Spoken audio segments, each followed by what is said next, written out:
बच्चों, आज हम रासायनिक अबंधन तथा आणविक संरचना को समझेंगे।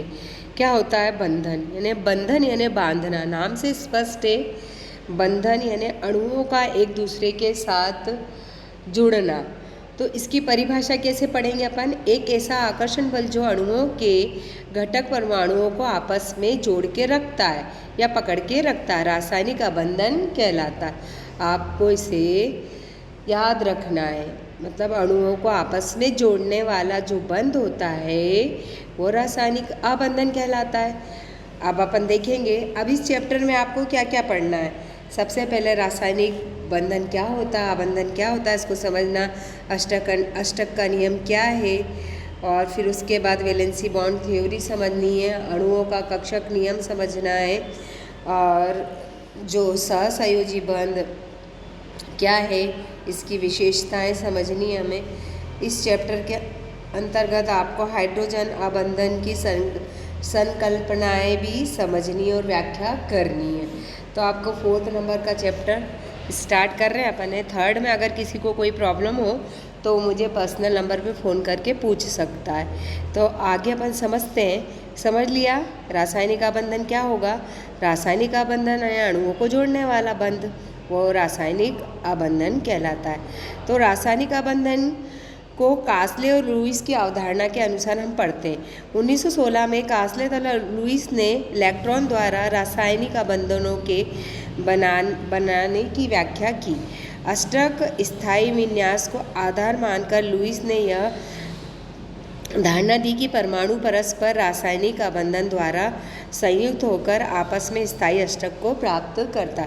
जो जितने भी तत्व होते हैं वो आपस में इलेक्ट्रॉन को साझा करके अपना अष्टक पूर्ण करते हैं। आपने न्यूलैंड का अष्टक नियम पढ़ा था 10th के अंदर, यानी आखिरी कक्ष में 8 इलेक्ट्रॉन होना जरूरी होता जब उस तत्व को अपन स्थायी मानते, नहीं तो तत्व अस्थायी होता।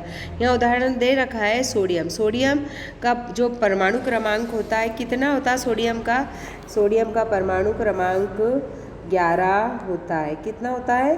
11। तो सोडियम का आपको पता, मैंने क्लास में बताया अभी।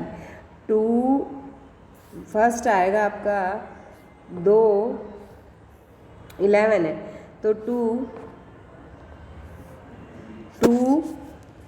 8 यहाँ पे दे रखा है 2 8 1, यानी 2 8 1। बाहरी कक्ष में कितने इलेक्ट्रॉन है? एक। आखिरी कक्ष में 1 इलेक्ट्रॉन है, आपको दिख रहा होगा। और क्लोरीन में 17 है। क्लोरीन में कितना है? यहाँ पर 17 दिख रहा है। क्लोरीन के अंदर 17, Cl में 17 होता है उसका परमाणु क्रमांक। तो ये कितना होगा यहाँ पर?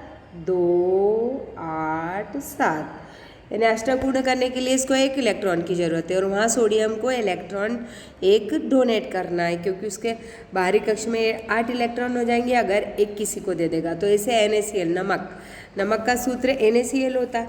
तो Na क्या करेगा? क्लोरीन को 1 इलेक्ट्रॉन दे देगा, तो क्लोरीन के बाहरी कक्ष में 8 हो जाएंगे, और सोडियम के में भी बाहर के 1 इसको देना जरूरी है। तो सोडियम क्या हुआ?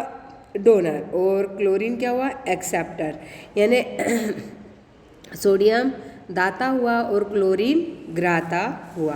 NaCl बन गया। समझ में आया होगा आपको। उसके बाद देखते हैं अष्टक नियम। इसके अनुसार परमाणुओं को संयोजन और संयोजकता इलेक्ट्रॉन के एक परमाणु से दूसरे परमाणु में स्थानांतरण के द्वारा संयोजक इलेक्ट्रॉनों के समायोजन के द्वारा होता है। परमाणु अपने संयोजकता कोश में अष्टक प्राप्त करते हैं। अष्टक का नियम यानी आखिरी कक्ष में 8 इलेक्ट्रॉन होना एक दूसरे से आदान प्रदान करके। फिर लुईस प्रतीक। अब लुईस प्रतीक में आप देख रहे हैं नीचे बने हुए चित्र, किसी यौगिक के अणु बनने में परमाणुओं की केवल बाह्य कक्षा के इलेक्ट्रॉन संयोजन में भाग लेते हैं, जिन्हें संयोजकता इलेक्ट्रॉन कहते हैं। तो लुईस का डॉट द्वारा दर्शाते हैं। ये इसमें देखो लिथियम का 3 होता है, तो 2 1, यानी 1 इलेक्ट्रॉन। यहाँ पे बेरिलियम, फिर बोरॉन का, बेरिलियम में 2 है, बोरॉन में 3 है, कार्बन में 4 है, नाइट्रोजन में कितने दिख रहे हैं? 5, यानी नाइट्रोजन का 7 होता है। तो कितना होगा? जैसे नाइट्रोजन है आपका, यहाँ पे नाइट्रोजन हम देखते हैं नाइट्रोजन का तो n का कितना हुआ 7, तो यहाँ कितना होगा 2 और 5, यानी बाहरी कक्ष में कितने इलेक्ट्रॉन है 5। किसी से 3 लेकर ये अपना अष्टक कंप्लीट कर लेगा। उसी प्रकार से ऑक्सीजन के बाहरी कक्ष में 6 है। फ्लोरीन के बाहरी कक्ष में कितने दिख रहे हैं 2 2 4 2 6 और 1 7, यानी 1 इलेक्ट्रॉन इसको भी जरूरत है। अब नियॉन का, नियॉन लुईस संरचना में देखो कितने 2 4 2 6 2 8, मतलब नियॉन कंप्लीट है। ये अक्रिय गैस है क्योंकि इसको किसी से लेना देना नहीं है। आपको समझ में आया होगा, लुईस प्रतीक आपको बनाना आना चाहिए। उसके बाद देखते हैं यहाँ पे किसी तत्व की समूह संयोजकता लुईस प्रतीक में उपस्थित बिंदुओं की संख्या के बराबर होती है या 8 माइनस बिंदुओं की संख्या के तुल्य होती है। अब यहाँ पर अपन देख रहे हैं 8 माइनस 5 यानी 3 इलेक्ट्रॉन यहाँ पर बाहरी कक्ष में है, तो 3 बॉन्ड ये बनाएगा। इससे नाइट्रोजन की संयोजकता कितनी होगी 3। फिर आयनिक बंध या विद्युत संयोजकता बंध किसे कहते हैं, तो ऋण आयन तथा धन आयन एक स्थिर विद्युत आकर्षण बल द्वारा स्थायित्व प्राप्त करते। इस प्रकार बने रासायनिक बंध आयनिक या विद्युत संयोजकता बंध कहलाते हैं। यहाँ पे दिख रहा है आपको संयोजकता बंध। शेयर कर रहा है 1 इलेक्ट्रॉन सोडियम को क्लोरीन दे रहा है। फिर लुईस निरूपण, लुईस संरचना लिखने के लिए आवश्यक कुल इलेक्ट्रॉनों की संख्या संयुग्मित होने वाले परमाणुओं की संयोजकता इलेक्ट्रॉनों के योग के बराबर होती है। अब यहाँ पर दे रखा उदाहरण अमोनिया NH3 संयोजकता CH4 इलेक्ट्रॉनिक और H2O यहाँ पर 8 है, कौन सा बंद होगा। अब BH3 6, आपको ये समझ में आया होगा। फिर कुल इलेक्ट्रॉन बराबर क्या होगा, संयोजकता इलेक्ट्रॉनों की कुल संख्या प्लस ऋण आवेश प्लस माइनस धन आवेश।